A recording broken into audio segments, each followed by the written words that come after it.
Let's go fair or foul, presented by Gusto. Hire, pay, and grow your team with Gusto, because we're going fair or foul, and we're taking a look at this Cubs offense. And Elise, one thing I need to know from you, do you feel that these bats are somewhat underappreciated? They put up a whole bunch of runs. I think that's fair, but they're not underappreciated by me. Not to you.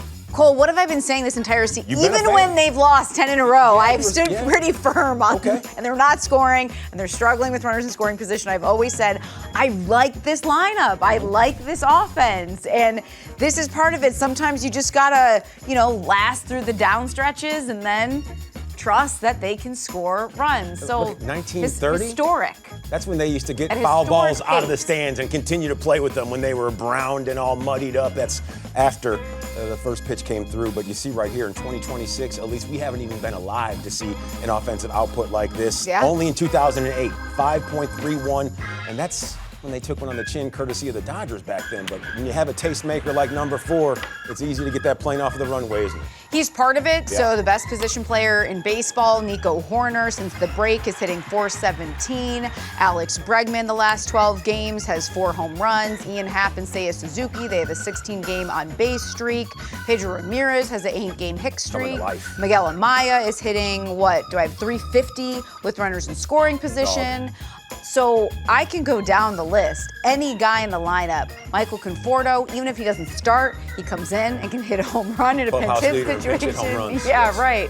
So I don't know where there's any let up in this lineup, and that's what I like about it, because with Alex Bregman, he gets going, the power from Seiya Suzuki, Ian Happ, Michael Busch in that conversation, that's at the top of your lineup. The way guys get on base, and it's not just through hits, it's walks, because they lead baseball in walk rate, so at 10.9%. The runs per game, we just showed the graphic, it's number 2 in baseball. The Nats are actually scoring runs at a high clip. Crazy. But they can get on base, get hits, have the long ball, and I think they run the bases really well. You have guys like Pete or Dansby, Nico, who can steal bags.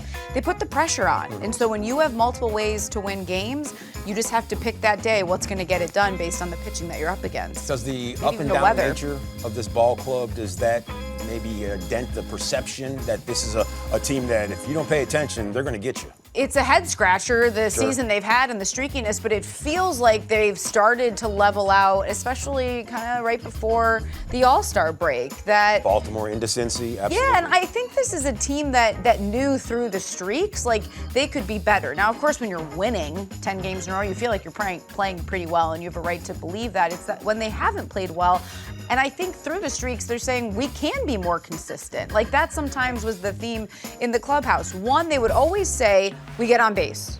So they're giving themselves opportunities. They weren't always cashing in, especially when they weren't winning the ball games. But now what you see them do, and especially when we see the offense click, is every guy is just doing what they can at the plate. Like last night, you score 10, you don't even need the long ball to do it. And it's just because guys are putting the ball in play. They're having good at-bats. They're seeing a lot of pitches like Ian Happ did yesterday with 38 and 5 plate appearances.